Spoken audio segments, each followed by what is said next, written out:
हम कक्षा 10 हिंदी की पाठ्य पुस्तक क्षितिज भाग 2 का 11वां अध्याय बाल गोविंद भगत पढ़ रहे थे। आधा अध्याय और शब्दार्थ हम पिछली वीडियो में पढ़ चुके हैं। आगे देखते हैं। भादों की वह अंधेरी अधरतियाँ। ठीक है, भादो क्या है? एक महीने का हिंदी नाम है भादो। इसको भाद्रपद भी कहा जाता है। तो भादों की वह अंधेरी अधरतियाँ, अभी थोड़ी ही देर पहले मूसलाधार वर्षा खत्म हुई थी। बादलों की गरज, बिजली की तड़प में आपने कुछ नहीं सुना हो, किंतु अब झिल्ली की झंकार या दादुरों की टरटर बाल गोविंद भगत के संगीत को अपने कोलाहल में, कोलाहल मतलब शोर में, डुबो नहीं सकती। तो एक रात का किस्सा बताया गया है। कब की रात है ये? भादो महीने की अंधेरी आधी रात थी। थोड़ी देर पहले मूसलाधार बारिश हुई थी। मूसलाधार मतलब बहुत तेजी से बारिश आना, तेज गति से बारिश होना। मूसलाधार वर्षा खत्म हुई थी। बादलों की गरज, बादल गरज रहे थे और बिजली कड़क रही थी। तो बिजली की कड़क में शायद आप लोगों ने कुछ न सुना हो। कौन कह रहा है? ये लेखक का मानना है, लेखक कह रहा है। किंतु अब झिल्ली की झंकार, झिल्ली तो झिंगुरों की आवाज़ या दादुरों की टरटर, दादुर मेंढक, बारिश के बाद मेंढक और झिल्ली झिल्लियों की आवाज़ आती है। मेंढकों की टरटर की आवाज़ सुनाई देती है। तो मेंढकों की टरटर और झिंगुरों की आवाज़ भी बाल गोविंद भगत के संगीत को मतलब रोक नहीं सकती। उनके शोर में भी बाल गोविंद भगत का संगीत साफ साफ सुनाई दे रहा है। उनकी खंजड़ी डिमक डिमक बज रही है। उनकी जो खंजड़ी है, उनका जो वाद्य यंत्र है, जो यहाँ फोटो में दिखा रखा है, यहाँ वो डिमक डिमक बज रही है और वो गा रहे हैं। खंजड़ी बज रही है और साथ साथ क्या गा रहे हैं? गोदी में पियवा चमक उठे, सखियाँ चिहुक उठे ना। हाँ, पिया तो गोद में ही है, किंतु वह समझती है वह अकेली है, चमक उठती है, चिहुक उठती है। ठीक है, ये वहाँ का लोकगीत है एक। उसी भरे बादलों वाले भादों की आधी रात में उनका यह गाना अंधेरे में अकस्मात मतलब अचानक कौंध उठने वाली बिजली की तरह किसी ने चौंका देता। ठीक है, आधी रात में भरे बादलों की रात थी। तो अंधेरे में अकस्मात अचानक बाल गोविंद भगत जी गीत गाना शुरू कर देते हैं। और अचानक ऐसी रात में, ऐसे वातावरण में अगर किसी को संगीत सुनाई दे तो वो किसको नहीं चौंकाएगा, अर्थात सब लोगों को चौंका देता है। जैसे बिजली की कौंध मतलब चमक, सभी व्यक्तियों को चमका देती है, आश्चर्य में डाल देती है। वैसे ही बाल गोविंद भगत का संगीत भी सबको आश्चर्य में डाल देता था। अरे अब सारा संसार निस्तब्धता में सोया है। बाल गोविंद भगत का संगीत जाग रहा है, जगा रहा है। तेरी गठरी में लागा चोर, मुसाफिर जाग जरा। पूरा संसार सन्नाटे में सोया हुआ है। मतलब चारों वातावरण में चारों तरफ शांति ही शांति है। कुछ जग रहा है तो कौन? बाल गोविंद भगत का संगीत जाग रहा है तथा वह लोगों को भी जगा रहा है। क्या गा गा के जगा रहे हैं कि तेरी गठरी में लागा चोर, तेरी गठरी में लागा चोर, मुसाफिर जाग जरा। ठीक है, कार्तिक आया नहीं कि कार्तिक, इसको कार्तिक भी बोलते हैं, ये भी एक हिंदी महीने का नाम है। कार्तिक आया नहीं कि बाल गोविंद भगत की प्रभातियाँ शुरू हुई, जो फागुन तक चला करती हैं। प्रभातियाँ जो सुबह सुबह जल्दी उठकर गाए जाने वाले गीत। ठीक है, तो कार्तिक महीना अभी आया भी नहीं था कि बाल गोविंद भगत की प्रभातियाँ शुरू हो गई। सुबह सुबह उन्होंने गाना घूम घूम कर शुरू कर दिया, जो फागुन तक चला करती थी। तो बाल गोविंद भगत की प्रभातियाँ कब तक चलती थी? कब से कब तक? कार्तिक महीने से लेकर फाल्गुन महीने तक चलती थी। इन दिनों वह सवेरे ही उठते, इन दिनों वो सुबह जल्दी उठ जाते। न जाने किस वक्त जग कर वह नदी स्नान को जाते। पता ही नहीं चलता लोगों को कि किस समय वह उठता है और किस समय वह नदी स्नान के लिए चल पड़ता है गीत प्रभातियाँ गाते हुए। नदी स्नान को जाते, गांव से 2 मील दूर। कितनी दूर जाते? गांव से 2 मील दूर। वहाँ से नहा धोकर लौटते और गांव के बाहर ही पोखरे के ऊंचे भिंडे पर, भिंडा टीला ऊंची स्थान पर बनी हुई एक जगह, भिंडे पर अपना खंजड़ी लेकर जा बैठते और अपने गाने टेरने लगते। ठीक है, तो जो 2 मील दूर जाकर नहा धोकर लौटते और गांव के बाहर पोखरे के ऊंचे, पोखरे क्या होता है? पोखरा होता है तालाब, तो तालाब के ऊंचे टीले पर, ठीक है, तालाब के ऊंचे टीले पर अपनी खंजड़ी लेकर वहां जा बैठते और अपना गाना ऊंची आवाज़ में गाना शुरू कर देते। ठीक है, टेरना होता है ऊंची आवाज़ में गाना। मैं शुरू से ही देर तक सोने वाला हूँ। यहाँ लेखक अपने खुद के बारे में बता रहा है कि मेरी आदत है देर तक सोने की, किंतु लेकिन एक दिन माघ की उस दांत किटकिटाने वाली भोर में भी, माघ महीना है, ये भी हिंदी महीने का नाम है, माघ महीने की उस दांत किटकिटाने वाली भोर सुबह में भी उसका संगीत मुझे पोखरे पर ले गया। लेकिन माघ महीने की दांत किटकिटाने वाली जो सर्दी होती है, उस सर्दी की सुबह में भी बाल गोविंद भगत का संगीत मुझे उस तालाब पर ले गया। मतलब बाल गोविंद भगत इतना सुर में गाते थे, इतना अच्छा गाना गाते थे कि कोई भी व्यक्ति उनकी तरफ आकर्षित हो जाता था। ठीक है,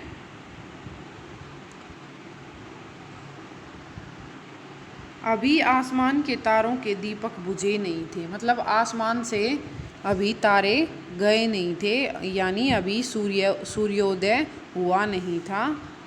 हाँ, पूरब में लो ही लग गई थी, लो ही लग गई थी, मतलब सूर्योदय होने से पहले आसमान लाल लाल हो जाता है, तो वो लालिमा चारों तरफ फैल गई थी, यानी सूर्योदय होने ही वाला था, जिसकी लालिमा को शुक्र तारा और बढ़ा रहा था। ठीक है, और उस लालिमा को शुक्र तारा अपनी चमक के कारण और भी बढ़ा रहा था। खेत बगीचा घर सब पर कुहासा छा रहा था। ठीक है, सर्दियों में चारों तरफ सुबह सुबह क्या होता है? कुहासा होता है, कोहरा। तो खेतों में, बगीचों में, घर सब पर क्या? कोहरा छाया हुआ था। सारा वातावरण अजीब रहस्य से आवृत मालूम पड़ता था। उस दिन वातावरण बहुत अजीब और रहस्यमय लग रहा था। उस रहस्यमय वातावरण में एक कुश की चटाई पर पूरब मुँह काली कमली ओढ़े बाल गोविंद भगत अपनी खंजड़ी लिए बैठे थे, और उसी रहस्यमय वातावरण के बीच कुश की चटाई पर, कुश क्या होती है? एक प्रकार की घास होती है, तो उस घास की चटाई पर पूरब मुँह, पूरब की तरफ मुँह करके काली कमली ओढ़े, काला कंबल ओढ़कर, कमली क्या होती है? कंबल ओढ़कर बाल गोविंद भगत अपनी खंजड़ी लिए, अपनी खंजड़ी नामक वाद्य यंत्र लिए बैठे थे। उनके मुंह से शब्दों का तांता लगा था, उनकी अंगुलियां खंजड़ी पर लगातार चल रही थी। उनके मुंह से शब्दों का तांता लगा था, मतलब वो गीत गाए जा रहे थे। उनकी उंगलियां खंजड़ी पर लगातार और साथ साथ अपनी खंजड़ी भी बजा रहे थे। गाते गाते इतने मस्त हो जाते, इतने शुरूर में आते, उत्तेजित हो उठते कि मालूम होता अब खड़े हो जाएंगे।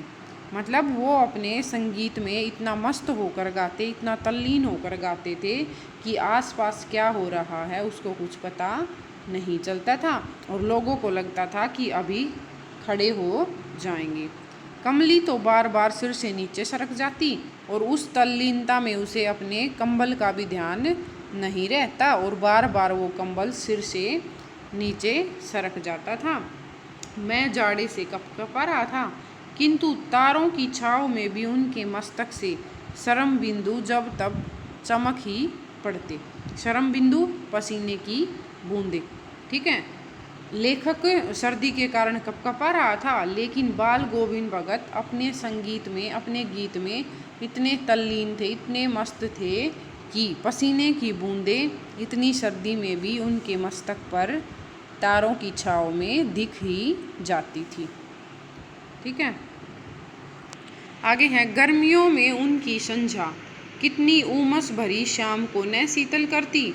अब गर्मियों की बात बता रहा है लेखक कि गर्मियों में भी उनकी साधना या उनका संगीत उमस भरी शाम को भी शीतल कर देती थी। ठीक है, हुमस क्या होता है? ह्यूमिडिटी। तो गर्मियों में भी उनका संगीत हुमस भरी शाम को भी शीतलता प्रदान करता था। ठीक है, अपने घर के आंगन में आसन जमा बैठते थे। गर्मियों में वो अपने घर के आंगन में ही आसन लगा लेते थे और बैठ जाते थे। गांव में उनके कुछ प्रेमी भी जुट जाते, तो जिनको मतलब बाल गोविंद भगत का संगीत अच्छा लगता था वो भी आकर वहाँ पर बैठ जाते। खंजड़ियों और करतालों की भरमार हो जाती। खंजड़ी और करताल बजने लग जाती। करताल भी एक वाद्य यंत्र होता है जो हाथ में लेकर बजाया जाता है।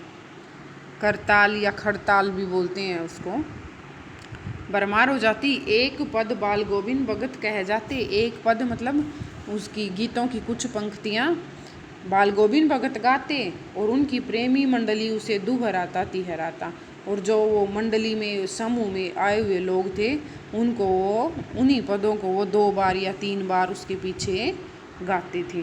धीरे धीरे स्वर ऊंचा होने लगता, एक निश्चित ताल एक निश्चित गति से। धीरे धीरे बाल गोविंद भगत का स्वर आवाज़ ऊंची हो जाती और निश्चित ताल और निश्चित गति से। ऊंची आवाज़ में भी वो अपनी ताल और गति को बोलते नहीं थे। उस ताल स्वर के चढ़ाव के साथ श्रोताओं के मन भी ऊपर उठने लगते। मतलब जैसे जैसे बाल गोविंद भगत जी का सुर और स्वर ऊंचा उठता वैसे वैसे श्रोताओं क्या होते हैं? सुनने वालों के मन भी उत्तेजित हो उठते। धीरे धीरे मन तन पर हावी हो जाता। होते होते एक क्षण ऐसा आता कि बीच में खंजड़ी लिए बाल गोविंद भगत नाच रहे हैं और उनके साथ ही सबके तन और मन नृत्यशील हो उठे हैं। ठीक है, धीरे धीरे मन तन पर हावी हो जाता। तो धीरे धीरे क्या होता, वो अपनी संगीत में इतने लीन हो जाते कि शरीर पर उनका कोई कंट्रोल नहीं रहता। कंट्रोल मतलब नियंत्रण नहीं रहता और वो खड़े हो जाते और उन सब के बीच में खड़े होकर बाल गोविंद भगत नाचने लग जाते अपनी खंजड़ी लेकर। और उनके साथ ही बाल गोविंद भगत के साथ ही सुनने वालों के तन और मन भी नाच उठते थे, नृत्यशील हो जाते थे। सारा आंगन नृत्य और संगीत से ओतप्रोत है। पूरा आंगन बाल गोविंद भगत जी का नृत्य और संगीत से भरा हुआ है, या पूरे आंगन में नृत्य और संगीत समाया हुआ है। नृत्य क्या होता है? नाचना। बाल गोविंद भगत की संगीत साधना का चरम उत्कर्ष उस दिन देखा गया जिस दिन उसका बेटा मरा। ठीक है, बाल गोविंद भगत की संगीत साधना की हद, अंतिम सीमा उस दिन देखी गई जिस दिन उसका बेटा मरा। जिस दिन बाल गोविंद भगत के बेटे की मृत्यु हुई। इकलौता बेटा था वह, बाल गोविंद भगत का वह एक इकलौता बेटा था। कुछ सुस्त और बोदा सा था, मतलब वह बहुत सुस्त रहता था, एक्टिव नहीं था और शरीर से बहुत कमज़ोर था। किंतु इसी कारण बाल गोविंद भगत उसे और भी मानते थे। मतलब वह सुस्त रहता था और शरीर से कमज़ोर था, इसलिए बाल गोविंद भगत उससे और भी ज़्यादा प्यार करते थे। उनकी समझ में ऐसे आदमियों पर ही ज़्यादा नज़र रखनी चाहिए या प्यार करना चाहिए, क्योंकि ये निगरानी और मोहब्बत के ज़्यादा हकदार होते हैं। बाल गोविंद भगत मानते थे कि ऐसे आदमियों पर ज़्यादा नज़र रखनी चाहिए, ज़्यादा प्यार देना चाहिए जो शरीर से कमज़ोर और सुस्त हों। ठीक है, ये ही मोहब्बत के ज़्यादा हकदार होते हैं। बड़ी साध से उसकी शादी कराई थी, बड़ी खुशी के साथ उसकी शादी करवाई थी अपने बेटे की। पतोहू बड़ी ही सुभग और सुशील मिली थी। पतोहू मतलब जो उसके बेटे की पत्नी थी वो बड़ी ही भागों वाली और सुशील लड़की थी। ठीक है, बहुत ही अच्छे संस्कारों वाली थी।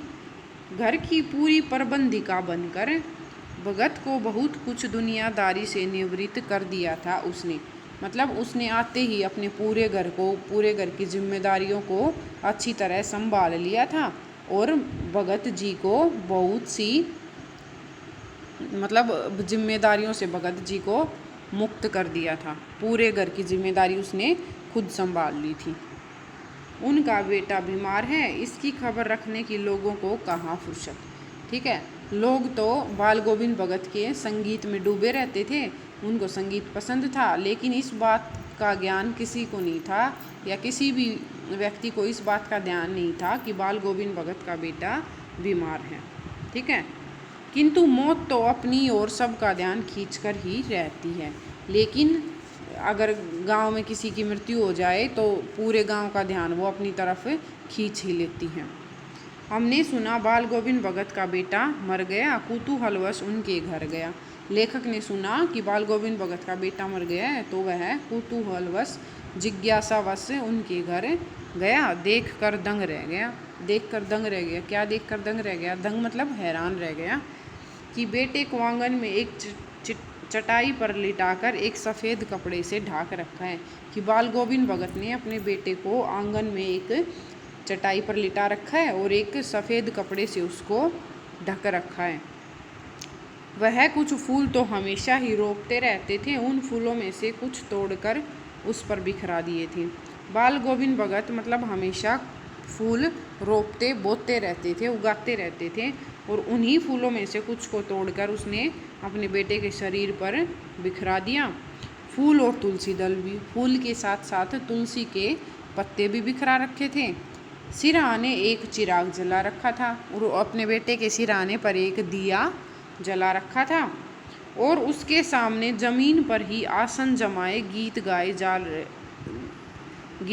चले जा रहे थे और उसके सामने ही जमीन पर आसन लगाकर गीत गाए जा रहे थे। वही पुराना स्वर, वही पुरानी तल्लीनता। मतलब उसके गीतों में पहले वाला वही मिठास और वही तल्लीनता, उसी तल्लीनता से गीत गा रहे थे। मतलब उसके बेटे की मृत्यु का उस पर कुछ फर्क नहीं पड़ा, कुछ प्रभाव नहीं पड़ा, जबकि वो अपने बेटे से इतना प्यार करते थे। घर में पतोहू रो रही थी, जिसे गांव की स्त्रियां चुप कराने की कोशिश कर रही हैं, किंतु बाल गोविंद भगत गाए जा रहे हैं। हाँ, गाते गाते कभी कभी पतोहू के नज़दीक भी जाते और उसे रोने के बदले उत्सव मनाने को कहते। घर में पतोहू यानी उसके जो बेटे की पत्नी थी वो रो रही थी और गांव की स्त्रियां उसको चुप कराने की कोशिश कर रही थी, लेकिन बाल गोविंद भगत लगातार गीत गाए जा रहे थे। हाँ, गाते गाते कभी कभी पतोहू के नज़दीक भी जाते और उसे रोने के बदले उत्सव मनाने को कहते। और कभी कभी गीत गाते हुए पतोहू के नज़दीक चले जाते और उसको रोने की बजाय उत्सव मनाने को कहते, आनंद मनाने को कहते। आत्मा परमात्मा के पास चली गई है, विरहिणी अपने प्रेमी से जा मिली, भला इससे बढ़कर आनंद की कौन सी बात है। क्यों उत्सव मनाने के लिए कह रहे थे बाल गोविंद भगत? क्योंकि कबीरदास के दिए निर्देशों पर अपना जीवन व्यतीत करते थे। तो बाल गोविंद भगत का मानना है कि जब इंसान की मृत्यु होती है तो आत्मा परमात्मा के पास चली जाती है, तो वो मृत्यु को आत्मा और परमात्मा का मिलन मानते थे। जैसे एक विरहनी अपने प्रेमी से जा मिली हो, उनको क्या लगता था कि एक वियोग में रह रही पत्नी अपने पति से मिल गई हो या विरह में रह रहा प्रेमी अपनी प्रेमिका से मिल गया हो। तो इसी बात पर उन्होंने कहा है कि इस पर रोने की कोई बात नहीं है, इससे बढ़कर आनंद की कौन सी बात होगी कि आत्मा का परमात्मा से मिलन हो गया है। मैं कभी कभी सोचता यह पागल तो नहीं हो गए हैं। मतलब जो बाल गोविंद भगत की ये जो क्रियाएं थी, अपने बेटे की मृत्यु पर जो क्रियाएं वो कर रहा था, इनको देखकर लेखक सोच रहा था कि कहीं इसका दिमाग तो खराब नहीं हो गया है। किंतु नहीं, वह जो कुछ कह रहे थे उसमें उनका विश्वास बोल रहा था कि अब तक जो बातें बाल गोविंद भगत ने कही हैं इनमें उनका एक दृढ़ विश्वास बोल रहा था।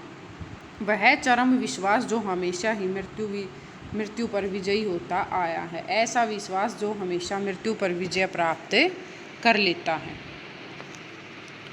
आगे है, बेटे के क्रियाक्रम में तूल नहीं किया, पतोहू से ही आग दिलाई उसकी, किंतु ज्यों ही श्राद्ध की अवधि पूरी हो गई, पतोहू के भाई को बुलाकर उसके साथ कर दिया, यह आदेश देते हुए कि इसकी दूसरी शादी कर देना। ठीक है, बेटे के क्रियाक्रम पर ज़्यादा ध्यान न देकर उसने मतलब खुद उसकी चिता को आग न देकर पतोहू से उसकी आग दिलवाई, उसकी पत्नी से उसकी आग दिलवाई। लेकिन उस समय उन दिनों या हिंदू धर्म की मान्यता के अनुसार स्त्रियां चिता को आग नहीं देती, लेकिन बाल गोविंद भगत ने इन सामाजिक मान्यताओं को न मानते हुए यह कार्य अपनी पतोहू से करवाया। ठीक है, किंतु जो ही श्राद्ध की अवधि पूरी हो गई, मतलब जो शोक मनाने के वो दिन थे, जैसे ही वो दिन पूरे हो गए तो पतोहू के भाई को बुलाया, अपने बेटे की पत्नी के भाई को बुलाया और उसको यह आदेश दिया कि इसको ले जाओ और इसकी दूसरी शादी कर देना।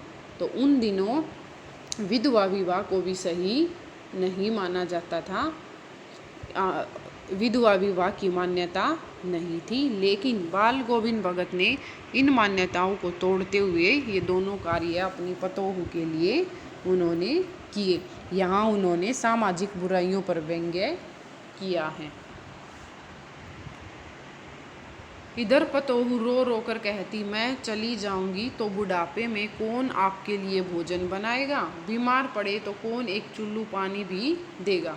लेकिन पतोहू रो रो कर अपने मायके जाने से मना कर रही थी, कह रही थी कि अगर मैं चली गई तो बुढ़ापे में आपकी सेवा कौन करेगा, आपका खाना कौन बनाएगा, अगर बीमार हो गए तो आपकी सेवा पानी कौन करेगा, कौन आपको पानी देगा।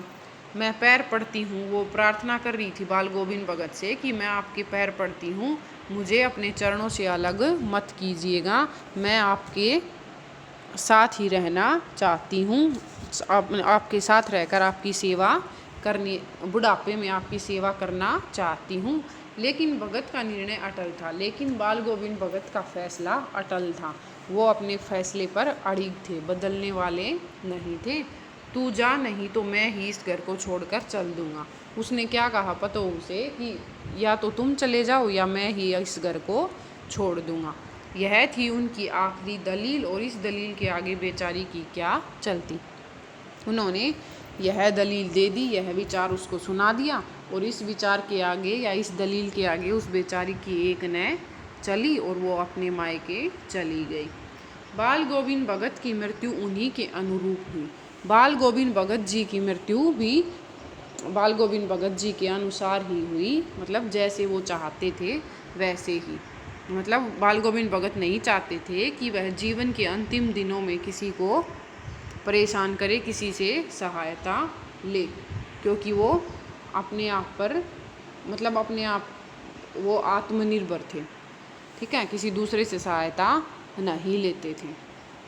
हर वर्ष गंगा स्नान करने जाते थे, वो हर वर्ष गंगा स्नान के लिए जाते थे। स्नान पर उतनी आस्था नहीं रखते जितना संत समागम और लोक दर्शन पर। ठीक है, हर साल वो गंगा स्नान पैदल करने के लिए जाते थे और स्नान पर उतना ध्यान नहीं देते थे, आस्था नहीं रखते थे जितनी वो संत समागम और लोक दर्शन पर। ठीक है, वहाँ जाकर जो संत और साधुओं की टोली होती थी, वहाँ उनसे बातें करते, उनकी क्रियाओं में ध्यान देते थे। वहाँ जो साधु संत क्रियाएं करते थे उनमें हिस्सा लेते थे, उन पर ज़्यादा ध्यान देते थे। पैदल ही जाते, करीब 30 कोस पर गंगा थी। ठीक है, करीब 30 कोस दूर गंगा थी और वहाँ तक वो पैदल ही जाते थे। कोस क्या थी? दूरी मापने की एक इकाई है। साधु को संबल लेने का क्या हक, मतलब साधु को सहारा लेने का कोई अधिकार नहीं होता। और गृहस्थ किसी से भिक्षा क्यों मांगे, और गृहस्थ को भिक्षा मांगने का कोई अधिकार नहीं होता। मतलब गृहस्थ लोग जब घर से बाहर जाते हैं तो घर से खाना वगैरह खा के जाते हैं और आके खाते हैं। तो इन्हीं नियमों का पालन भगत जी करते थे कि एक साधु को संबल लेने, सहारा लेने का कोई अधिकार नहीं है, क्योंकि उसने गृहस्थी को छोड़ दिया है। और गृहस्थ व्यक्ति है वो किसी से भिक्षा नहीं मांग सकता। ठीक है, तो इन दोनों बातों पर भगत जी खरे उतरते थे। अतः इसलिए घर से खाकर चलते तो फिर घर पर ही लौट कर खाते थे। रास्ते भर खंजड़ी बजाते गाते, जहाँ प्यास लगती पानी पी लेते। आते जाते टाइम दोनों समय वो खंजड़ी बजाते गाते हुए जाते और प्यास लगती तो पानी पी लेते थे।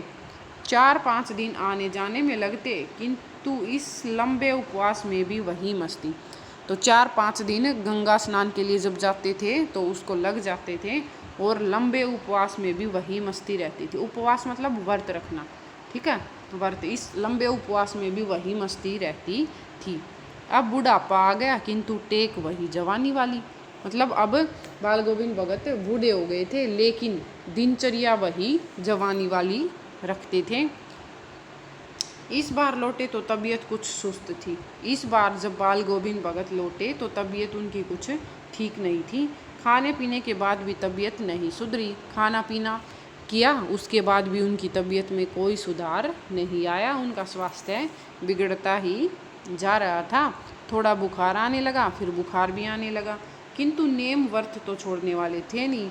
तो मतलब जो उन्होंने अपनी दिनचर्या बना रखी थी दैनिक कामों की, दिन में जो भी कुछ करना होता था वो हर रोज़ करते थे, उसको छोड़ने वाले नहीं थे। वही दोनों जून गीत, स्नान, ध्यान, खेती बाड़ी करना, वही गीत गाना, संगीत की तरफ ध्यान रखना, स्नान करना, भगवान में ध्यान लगाना, खेती बाड़ी करना, ये सारे दैनिक कार्य वो हर रोज़ बीमारी के बावजूद भी करते थे। दिन दिन छीजने लगे। छीजना होता है कमज़ोर होना, स्वास्थ्य बिगड़ जाना। तो दिन भर दिन उनका स्वास्थ्य बिगड़ता गया। लोगों ने नहाने धोने से मना किया। लोगों ने कहा कि गंगा स्नान करने की कोई ज़रूरत नहीं है, बुढ़ापा आ गया है और बीमार भी हो गए हो, इसलिए तुम घर पर ही आराम करो। किंतु हंसकर टाल देते रहे। लोगों की बातों को हंसकर टाल देते। उस दिन भी संध्या में गीत गाए। उस दिन भी शाम को उन्होंने गीत गाया, किंतु मालूम होता था जैसे तागा टूट गया हो। लेकिन उनके गीत को सुनकर लग रहा था कि जैसे तागा टूट गया हो। ठीक है, धागा टूट गया हो, क्योंकि पहले जब वो गीत गाते थे तो उनके स्वर मतलब एक माला में पिरोए हुए मोती की तरह लगते थे। ठीक है, लेकिन उस शाम जिस शाम उनकी मृत्यु हुई, उस शाम को उन्होंने जब गीत गाया तो उनके गीतों के स्वर थोड़े टूटे हुए दिखाई दिए। माला का एक एक दाना बिखरा हुआ था। मतलब उनके स्वर मतलब कुछ डगमगाए हुए थे। भोर में लोगों ने गीत नहीं सुना। सुबह सुबह जब वो खंजड़ी बजाकर गीत गाते थे हर रोज़, तो लोगों ने जब वह गाना नहीं सुना तो जाकर देखा तो बाल गोविंद भगत नहीं रहे। जाकर उन्होंने क्या देखा कि बाल गोविंद भगत नहीं रहे, अर्थात उनकी मृत्यु हो गई है। सिर्फ उनका पंजर पड़ा है। पंजर मतलब ढांचा। सिर्फ बाल गोविंद भगत जी का मृत शरीर पड़ा हुआ था। वीडियो अच्छी लगे तो लाइक और शेयर करें, चैनल को सब्सक्राइब करें।